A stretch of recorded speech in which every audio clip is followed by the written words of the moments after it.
দীর্ঘ 15 বছর পর আমি আমার প্রাক্তনের সামনাসামনি হব। আমি খুব একটা চাইনি যে আমাদের দেখা হোক। ওর স্ত্রীর আতিথেয়তায় আমি মুগ্ধ। শুধুই কি ঘরে আসা মেহমান বলে এত আদর আপ্যায়ন, নাকি অতীত জেনে এমন? যদি অতীতটা জেনে এমন করে তাহলে মনে করব ও ভীষণ ভালো মনের মানুষ। আদিবকে দেখে আমি প্রথমে কেমন জানি থমকে গেলাম।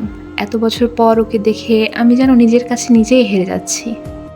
যদিও দোষটা সম্পূর্ণই আমার, না হলে হয়তো আজকে ওর স্ত্রীর জায়গায় আমি থাকতাম। আদিব মিষ্টি হেসে হাসি মুখে আমার সাথে কুশল বিনিময় করলো। আমি ওর ভালো মন্দ খোঁজ নিলাম।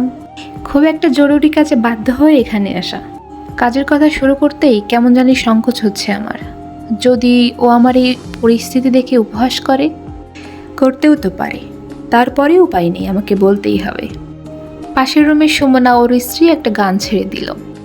ফাগুন হাওয়ায় হাওয়ায় করেছি যে দান। গানটা আমার আর আদিবের অনেক পছন্দের। সুমনা কি ইচ্ছা করে আমার সাথে এমনটা করলো, নাকি কাকতালীয় আমি ব্যাপারটা বুঝতে পারলাম না। আদিব গানটা শুনে এক দৃষ্টিতে তাকিয়েছিল, তবে তার তাকানোতে পুরনো দিনের আভাস থাকলেও আমার প্রতি তিক্ততাটাই বেশি প্রকাশ পেয়েছে। তবে সে বিষয়টা বেশিক্ষণ স্থায়ী হয়নি। যেহেতু আমি আমার কাজের জন্য আদিবের কাছে এসেছি, তাই আমি কাজটার কথা শুরু করলাম।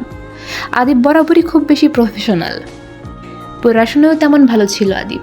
আমার বাসার কথা এক এক করে সে জিজ্ঞাসা করতে শুরু করলো। সবশেষে এসে থামলো সে আমার সংসারের কথাই। আমিও এক বাক্যে উত্তর দিলাম, সব কিছুর জবাবই পাবে। আমার ওর সাথে পরিচয় ইন্টার ফার্স্ট ইয়ার থেকে। দীর্ঘ 5 বছরের সম্পর্ক ছিল আমাদের। আদিবই হয়তো বেশি দুর্বল ছিল আমার প্রতি। আদিব ছিল নিম্নবিত্ত পরিবারের ছেলে, তবে আমাদের অবস্থাটা বেশ ভালোই বলা যায়। তারপর আমি অন্য আরেকজনের হাত ধরে আদিবকে ছেড়ে দিয়ে, তখন হয়তো আমি বুঝতে পারিনি নিয়তি আমার জন্য কি রেখেছে। তবে সেটা বুঝতে আমার খুব বেশি দেরি হলো না। শেষবারের আদিবের চোখের ভাষা আমার উপর যন্ত্রণার হয়ে দাঁড়িয়েছিল হয়তো। আমার বাবার বাড়ির কথা বলতে বলতেই সুমনা মানে আদিবের স্ত্রী চিংড়িতে চাউমিন করে আনলো। হাসিমুখী বলল, আদিব নাকি এসব খাবার খুব পছন্দ করে। যদিও সে আমার পছন্দের ব্যাপারে তেমন কিছু জানে না, তাই আমি তার পছন্দের খাবারই তৈরি করলাম। আদিব তখনই রেগে উঠে বলল, কি বানাবে তা একবার জিজ্ঞাসা করলেই হতো, না বলেই সব বানানোর কি দরকার ছিল? রায়মার চিংড়িতে অ্যালার্জি, ওই সব কিছু খাবে না। রাগে যেন ওর মুখটা লাল হয়ে আছে। ওর এখনও মনে আছে আমি কি খাই না খাই? তাহলে কি ওর মনে এখনও জায়গা আছে আমার জন্য? অনুভূতিগুলো কি আগের মতোই নাড়া দেয় ওকে? এসব ভাবতে ভাবতে যেন মনের মধ্যে একটা শীতল হাওয়া বয়ে গেল। যেন অনেক দিনের হারিয়ে যাওয়ার মতো কোনো জিনিস খুঁজে পাওয়ার মতো আনন্দ। জানি না এটা ঠিক কিনা, তবে নিজের জায়গাটুকুর অবস্থান আমাকে খুব শান্তি দিচ্ছিল। আমি পরিবেশটা সামনে নেওয়ার জন্য বললাম, আমি এখন খাই, অ্যালার্জি নেই। কিন্তু এই কথায় ওরা দুজনের কেউই কান দিল না। সুমনা নাস্তাটা নিয়ে রান্নাঘরে চলে গেল। আদিবকে ছেড়ে বিলাসী জীবনের স্বাদ নিতে বাবার পছন্দ করা ছেলেকে বিয়ে করি। সংসার জীবন প্রথম প্রথম খুব ভালোই চলছিল আমাদের, কিন্তু আস্তে আস্তে আমার স্বামীর দৈনন্দিন জীবনের ব্যবহার আমাকে খুব কষ্ট দিতে শুরু করে। হ্যাঁ, হাতের কাছে ভালোভাবে জীবনযাপন করার জন্য সব কিছুই ছিল আমার, শুধু সুখ নামক জিনিসটা জীবন থেকে কেন জানি আস্তে আস্তে চলে যেতে লাগলো। বিয়ের পর প্রথমবার যখন দেশে আসি, সেই আশাটা আমার জন্য খুব আনন্দের ছিল না। আমার ভাইয়া ব্রেন স্ট্রোক করে হঠাৎ করেই মারা যান। ভাইকে শেষ একবার দেখার জন্য ছুটে আসি দেশে। আমার সাথে আমার স্বামীও আসে। এখান থেকে যে আমার জীবনের চরম পতনের রূপ দেখা দেবে, এটা ভাবনার বাইরে ছিল আমার। আমার স্বামী দেশের বাইরে যেতে অনীহা প্রকাশ করে। আমি মনে মনে বললাম, ভালোই হয়েছে, দেশে নিজের পরিবারের সাথে থাকতে পারবো, কিছুটা শান্তি পাবো। কিন্তু সেটা সম্পূর্ণরূপে ভুল হলো। আমার ভাইয়ের মেয়ে ক্লাস 7-এ পড়ে, বোর্ডিংয়ে থেকে পড়াশোনা করে। বাড়িতে আমি, আমার বাবা, আমার ভাবি। আমার সাথে আমার স্বামীর দূরত্ব যেন আরও দ্বিগুণভাবে বাড়তে লাগলো। এর কারণটা কি আমি ঠিক বুঝতে পারছিলাম না। একদিন একটা কাজে বাইরে থেকে ঘরে এসে দেখি আমার স্বামী আর আমার ভাবি ঘনিষ্ঠ অবস্থায়, যেটার জন্য মোটেও প্রস্তুত ছিলাম না আমি। বাবাকে আমি সব কথাই বলে দিই। বাবা আমাকে বলল, আমি যেটা ভালো মনে করি সেটাই যেন আমি করি। আর আমার ভাবিকে তার বাপের বাড়িতে পাঠানোর ব্যবস্থা করা হবে। প্রত্যেক মাসে ওনার যাবতীয় খরচ পাঠানো হবে এখান থেকে। এরপর আমি আমার ডিভোর্সের সিদ্ধান্ত নিলাম। কিন্তু এরপরে হঠাৎ করে আমার বাবারও মৃত্যু হয়ে যায়। এই মৃত্যু যেন স্বাভাবিক মৃত্যু নয়, এটা কোনোভাবেই মন মানছিল না আমার। কিন্তু এসবের প্রমাণ কই? কী বা বলবো কাকে, কেই বা বিশ্বাস করবে আমার কথা। এসব বলতে বলতে গলা শুকিয়ে আসলো আমার। পানি খেয়ে আবার বললাম, ডিভোর্স আমার ঠিকই হয়ে গেছে, কিন্তু আমার বাবার সম্পত্তি থেকে বঞ্চিত করতে চায় ওরা। ভাবিও আর তার বাপের বাড়িতে যায়নি। আমার চোখটা যেন ঝাপসা হয়ে আসলো।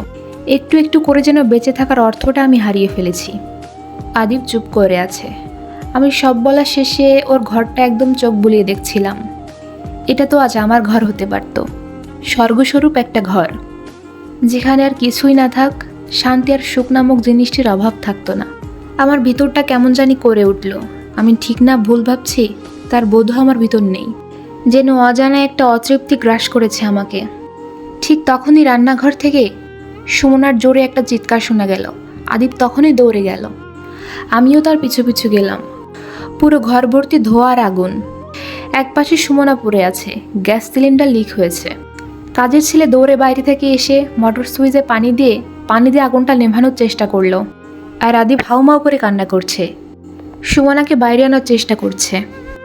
আমি ওদিকে পানি এগিয়ে দিয়ে সাহায্য করছিলাম আর দেখছিলাম আদিব কেমনভাবে মানুষটার জন্য এভাবে কান্না করছিল। এই পাগলামো কখনো আমার জন্য দেখিনি। অবশেষে সুমনাকে বের করে এনে হাসপাতালে নিয়ে যাওয়া হলো। আদিবের সুমনার প্রতি অস্থিরতা আমাকে কেন জানি দূরে ঠেলতে শুরু করলো।